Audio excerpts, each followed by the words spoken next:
The weather radar showed what looked like a safe path through the storm. The pilots took it. Seconds later, heavy rain slammed into the 737, then turbulence, then hail. For about 30 seconds, it hammered the aircraft. Then both engines began losing thrust, and almost together. They went quiet. TACA Flight 110 was descending toward New Orleans. Now the 737 was gliding. Inside the cabin, the familiar roar of two jet engines had vanished beneath the storm. The engines had quit at around 16,000 feet. The crew immediately tried to restart them using the air rushing past the aircraft. Nothing. They started the airplane's backup power system. By the time electrical power returned, the powerless jet had descended more than 5,000 feet. Then they tried the engines again. This time, both engines ignited. They had relit, but they still couldn't produce usable thrust. Neither engine would accelerate to a stable idle. When the crew advanced the throttles, temperatures shot beyond safe limits. To avoid catastrophic engine damage, they shut both engines down again. Now there was no usable engine thrust, and the airport was beyond their reach. Air traffic controllers suggested Interstate 10. Captain Carlos Dardano rejected it. The highway below was full of cars. Putting a passenger jet down there could kill people on the ground as well as those aboard. So the crew prepared for their remaining option, a water landing. Dardano lined up the powerless 737 with the intracoastal waterway while the crew prepared to ditch. Then the clouds broke, and the first officer spotted something beside the water. A narrow strip of grass along a levee near NASA's Michoud facility. It wasn't a runway, but it was land. And with no engine thrust, there could be no go-around, no second attempt. Dardano turned toward the grass.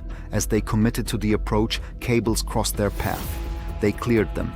Then the 737 dropped toward the wet ground. Lower, lower.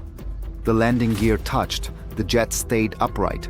It kept rolling, slowing, until finally it stopped. All 45 people aboard survived. No one was injured, but investigators now faced a contradiction.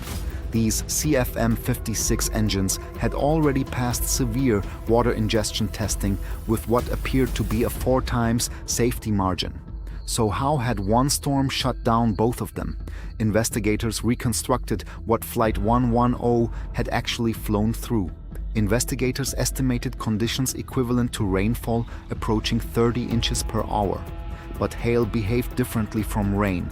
Rain tends to follow the airflow around an engine. Hail doesn't. It moves more like a projectile. At high aircraft speed and relatively low fan speed, more hail could penetrate toward the engine core. Eventually, there was simply too much water inside the core to sustain combustion. The storm had drowned the fire inside both engines. And the apparent path on the weather radar held another clue. In extreme precipitation, radar signals can be weakened so severely that the most intense weather can appear deceptively clear. A radar shadow. The path through the storm had not been as clear as it looked, but the deeper problem was hidden in the test conditions. During certification, the engines were spinning faster while the simulated aircraft speed was lower. That helped throw water away from the engine core. Flight 110 encountered almost the opposite: high aircraft speed, low fan speed, extreme rain, and hail. The engine had passed the test. The storm had found the weakness in the test itself. After Flight 110, engine hardware, operating procedures, and rain and hail certification standards changed. But the aircraft itself had survived.